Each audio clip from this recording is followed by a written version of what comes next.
ఉన్న బంగారాన్ని విడిపించి ఆ రోజు ఆన్లైన్ రేటుకే మేము కొంటాం. Sharma gold company. అందరికీ నమస్కారం. Welcome to our channel. నేను మీ రమ్య. అక్టోబర్ మాసంలో 12 రాష్ట్రాల వారికి ఏం జరగబోతుంది అని మనకు తెలియజేయడానికి ఈరోజు మన ముందున్నారు ప్రముఖ జ్యోతిష పండితులు, అలాగే లలిత ఉపాసకులు బ్రహ్మశ్రీ నానాజీ పట్నాయక్ గారు. గురుగారిని అడిగి మరెన్నో విశేషాలు తెలుసుకుందాం. గురుగారు నమస్కారం. శ్రీమాత్రే నమః. గురుగారు, అక్టోబర్ మాసంలో మిథున రాశి వారికి ఎలా ఉండబోతుంది? మిథునం వారికమ్మా ఇప్పుడు ఒకటి ఏంటంటే వీళ్ళకి గ్రహణం రాబోతుంది. గ్రహణం 4వ స్థానంలో జరుగుతుంది. ఇండియాలో ఉండేటువంటి వారికి ఏ ఇబ్బంది లేదు. కాకపోతే బయట దేశాల్లో ఉండేటువంటి వారు మిథునం వారు 4వ స్థానంలో గ్రహణం పడుతుంది కాబట్టి పర్టికులర్గా వీరు ఏంటంటే ప్రాపర్టీ తీసుకునేటువంటి విషయాల్లో కానివ్వండి, అలాగే ఏదైనా ఒక విద్యా సంబంధించినటువంటి నిర్ణయాలు తీసుకునేటువంటి విషయంలో కానీ, తల్లిగారి విషయంలో కానీ ముఖ్యంగా జాగ్రత్తగా ఉండాలి. ఈ లగ్నాధిపతి 4లో ఎప్పటి వరకు ఉంటాడు? 10వ తేదీ వరకు ఉంటాడు. 10వ తేదీ పంచమంలోకి వెళ్తాడు. అలాగే వీళ్ళకి లక్కీ ఏంటంటే పంచమ స్థానంలో పంచమాధిపతి 13వ తేదీ వరకు ఉంటున్నాడు. ఎప్పుడైతే పంచమాధిపతి పంచమ స్థానంలో 13వ తేదీ వరకు ఉంటున్నాడో ఇది పర్టికులర్గా ఇక్కడ కలిగేటువంటి ఫలితం ఏమిటి అంటే ఈ పంచమము 2 అంటే 5 and 2 కాంబినేషన్ ఏదైతే ఉందో ఇది కొంచెం ఆ యొక్క ఇదిని ఇస్తుంది. అది అంటే దాని ప్రభావాన్ని ఇంకో రకంగా చూపిస్తూ ఉంటుంది. 5 and 2 కాంబినేషన్ అంటే ఏమిటి? ఈ కాంబినేషన్ ఎప్పుడు కూడా సంతానానికి ధనయోగాన్ని ఇచ్చేటువంటి యోగంలో ఉంటుంది. శుక్రరాశిలో ఉన్నప్పుడు అంటే ఎప్పటి నుంచో సంతాన అభివృద్ధి లేదు, సంతానానికి ధనం లేదనేటువంటి బాధపడుతున్నటువంటి వీరికి కొంత రిలీఫ్ అనేటువంటిది జరగనుంది. కాకపోతే ఈ 3వ స్థానాధిపతి రవి ఎప్పుడైతే 17వ తేదీ వరకు 4లో ఉంటాడో వీళ్ళకి మిథునం వారికి అగ్రిమెంట్స్ చేసుకునే విషయంలో ఏదైనా ప్రాపర్టీ అగ్రిమెంట్స్, ప్రాపర్టీ డీల్స్ ఇటువంటి విషయంలో చాలాసార్లు ఎలా జరుగుతుంటాయంటే వాళ్ళు అగ్రిమెంట్కి ముందు ఒకటి చూపిస్తారు, అగ్రిమెంట్ చూసినప్పుడు పేపర్లు మారిపోతాయి. కాబట్టి తర్వాత అయ్యో ఇదే నేను చూసుకోలేదు ఈ క్లాజ్ అనుకుంటాం. కాబట్టి ఖచ్చితంగా వాళ్ళు అసలు ఏం అగ్రిమెంట్ చేస్తున్నారు ఏమిటని చెప్పి చూసుకొని అగ్రిమెంట్ చేయాలి. ఇది మెయిన్గా గుర్తుపెట్టుకోండి మిథునం వారు. అండ్ అదేవిధంగా సంతానం కోసం ప్రయత్నం చేసేటువంటి వారికి బాగుంటుంది.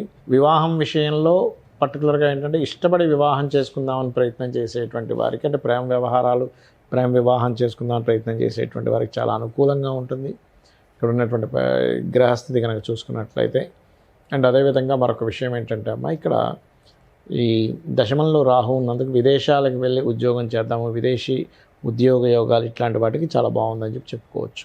గురుగారు, ఎలాగో నవరాత్రులు వస్తున్నాయి కదా, ఉద్యోగం కోసం చూస్తున్నవారు కానీ, సంతానం కోసం చూస్తున్నవారు, పెళ్ళి అయ్యి ఇబ్బందులు పడుతున్నవారు, వీరందరికీ నవరాత్రుల్లో ఎలాంటి పరిహారాలు చేసుకుంటే మంచి జరుగుతుంది?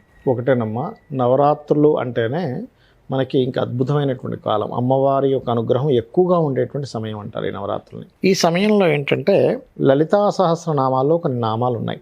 ఇప్పుడు ఉదాహరణకి అప్పుల బాధలు చాలా ఎక్కువ మందికి ఉంటాయి. మన బిల్వపత్రం మీద చక్కగా ఎర్రచందనం రాసి అమ్మవారి దగ్గర పెడుతూ ఓం అపర్ణాయై నమః అనే నామస్మరణ కనుక చేసినట్లయితే ఖచ్చితంగా ఆ ఇబ్బంది అనేది తగ్గుతుంది. వాళ్ళకి అప్పుల బాధలు అనేవి ఎన్నిసార్లు చేయాలి? రోజుకు 1 గంట సేపు చేయాలి, ఉదయం గంట సాయంత్రం గంట. అలాగే ధన సంబంధించిన ఇబ్బందులు బాగా ఎక్కువగా ఉన్నాయనుకోండి, పాయసం తయారు చేసి అమ్మవారి దగ్గర పెట్టి ఓం సంపత్కరీ సమారూఢ సింధుర వ్రజ సేవితాయే నమః, లేనట్లయితే ఓం ధర్మాధ్యక్ష ధనాధ్యక్ష ధనధాన్య వివర్ధనీయే నమః, పాలతో అభిషేకం అయినా చేయొచ్చు, చక్కెరతో అభిషేకం చేస్తూ కూడా ఈ నామాన్ని పలకొచ్చు. అదేవిధంగా వివాహం అయింది కానండి మాకు చాలా ఇబ్బందులు ఉన్నాయి అని అనుకుంటే కనుక ఇక్కడ ఏంటంటే అంటే గొడవలు అవి ఉంటుంటాయి కదమ్మా, ఓం శివకామేశ్వరాంకస్త శివా స్వాధీన వల్లభాయే నమః అనే నామస్మరణ ఉదయం సాయంత్రం చేసినట్లయితే, ఎందుకంటే ఇది నవరాత్రులు కదా, ఈ సమయంలో చేసేటువంటి మంత్రానికి ఎక్కువ పట్టు ఉంటుంది. అలాగే మరొకటి ఏంటంటే ఉదాహరణకి ఉద్యోగం రావట్లేదు అనుకుంటే కనుక ఓం శ్రీమాత శ్రీ మహారాజ్ని శ్రీమత్ సింహాసనేశ్వరి నమః, లేనట్లయితే ఓం మాణిక్య మకుటాకార జానుద్వయ విరాజితాయే నమః చేసుకోవచ్చు. కొంతమందికి చూడండి మా పనులు మధ్యలో ఆగిపోతూ ఉంటాయి, కొంచెం వర్క్ అయ్యి ఆగిపోతూ ఉంటుంది. అలాంటప్పుడు ఏంటంటే వాళ్ళు పర్టికులర్గా చేయవలసినటువంటిది ఓం అష్టమీ చంద్ర విభ్రాజ అలికస్థల శోభితాయే నమః, ఇది కనుక చేసినట్లయితే ఖచ్చితంగా బాగుంటుంది. ఇలా ఏంటంటే ఒక్కొక్క దానికి ఒక్కొక్కటి, కొంతమందికి హెల్త్ ఇష్యూస్ ఉంటాయి, అలాంటి వాళ్ళకి ఏంటంటే పర్టికులర్గా ఓం సర్వవ్యాధి ప్రశమని సర్వమృత్యు నివారణి అగ్రగణ్య చింత్యరూప కలికల్మశనాశిని నమః. ఏదైనా ఫుడ్ తినేటప్పుడు కూడా క్రీమ్ అచ్యుతానంతా గోవింద అనుకుంటూ తింటే కూడా వాళ్ళకి అది ఔషధంగా మారుతుంది. మరొకటి ఏంటంటే అమ్మ ఇక్కడ దీంతో పాటు ఇక్కడ మీరు అర్థం చేసుకోవాల్సింది ఎప్పుడు కూడా గోచార ఫలితంతో పాటు మన జన్మజాతకం కూడా ఉంటుంది. అంటే మన జన్మజాతకంలో లగ్న బలం ఎలా ఉంది, మనం ఏదైనా ఒక పని చేయలేకపోతున్నాం అంటే లగ్నం బలంగా లేదని అర్థం.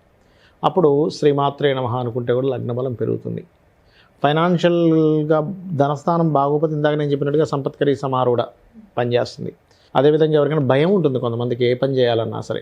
అలాగా ఎక్కువ ఫియర్ ఉండేటువంటి వారు ఏంటంటే కనకాంగద కేయూర కమనీయ భుజాన్విత అనేటువంటి నామం అద్భుతంగా పనిచేస్తుంది. అలా ఒక్కొక్క దానికి ఒక్కో నామం. పలానా దానికి అమ్మవారి యొక్క రూపాల్లో పలానా రూపంగా ఉంటూ పలానా శక్తి కలిగి ఉందని అమ్మవారు అని చెప్పి మనం కనుక ఎప్పుడైతే కీర్తిస్తామో ఆ శక్తి మనకు వస్తుందమ్మా. కాబట్టి ఏంటంటే ఒకటే జాతకం ఎలా ఉంది, లేకపోతే నాకు వాస్తు బాలేదేమో, అమ్మో నేను ఇది చేయలేనేమో అది చేయలేమో, అవన్నీ కాకుండా ఏంటంటే నేను అమ్మవారిని నమ్ముకున్నాను, అమ్మవారే నాకు మొత్తం దారి చూపిస్తుంది అనేటువంటి భావనతో ఎవరైతే మంత్రాన్ని చేస్తారో, అంటే అమ్మవారిని స్మరించడం, మంత్రం అంటే ఇక్కడ ఏం లేదు, అమ్మవారిని మనస్ఫూర్తిగా స్మరించడం. ఇక్కడ మీకు రూపాయి ఖర్చు అవ్వద్దు దీనివల్ల, అంతే కదమ్మా. మీరేమీ అక్కడికి వెళ్ళి ఇంకో 1000 లక్షలు పెట్టి పూజలు చేయించుకోవాల్సిన అవసరం లేదు. అంటే చేయడం తప్పని నేను చెప్పట్లా. హోమాలు యజ్ఞాలు ధనం ఉన్నవాళ్ళు చేయండి, ఎందుకంటే లోక జ్ఞానం కోసం చేయాలి. ఎందుకంటే మనకి దేవతలు స్వీకరిస్తారు, దాని ద్వారా విశ్వం బాగుంటుంది. కాకపోతే ఏంటంటే ఇప్పుడు ధనం లేదు, ముందే ఉద్యోగం లేదు, ఈయన అన్నన్ని వేలు పెట్టి ఎక్కడ చేయించుకుంటాడు. కాబట్టి చక్కగా నవరాత్రుల్లో ఈ మంత్రం చేసుకోవడం ద్వారా వాళ్ళకి ఉపశమనం అనేటువంటిది ఖచ్చితంగా లభిస్తుంది. అయితే ఇక్కడ ఏంటంటే లేడీసు ఖచ్చితంగా రోజు తలస్నానం చేయాల్సిన అవసరం లేదు. మొదటి రోజు చేసి తర్వాత శిరస్నానం చేయొచ్చు. జెంట్స్ మాత్రం నిత్యము తలస్నానం చేయమని చెప్పారు. వస్త్రం ఖచ్చితంగా ఉండాలి స్నానం చేసేటప్పుడు. ఎందుకంటే మనం ఏమనుకుంటామంటే పూజ చేస్తున్నాం, మంత్రం చేస్తున్నాం, ఫలితం రావట్లేదు అనుకో, వస్త్రం లేకుండా చేస్తారు, దానివల్ల ఫలితం రాదు. ఇలాగ అనేకమైనటువంటి తప్పులు జరుగుతుంది. ఆ తప్పులు ఏమీ జరగకుండా ఇలా చేసినట్లయితే అన్ని విధాలా బాగుంటుంది. గురుగారు, ఎంతో చక్కటి విలువైన సమాచారాన్ని మా ప్రేక్షకులకు అందజేశారు. మీకు ధన్యవాదాలు.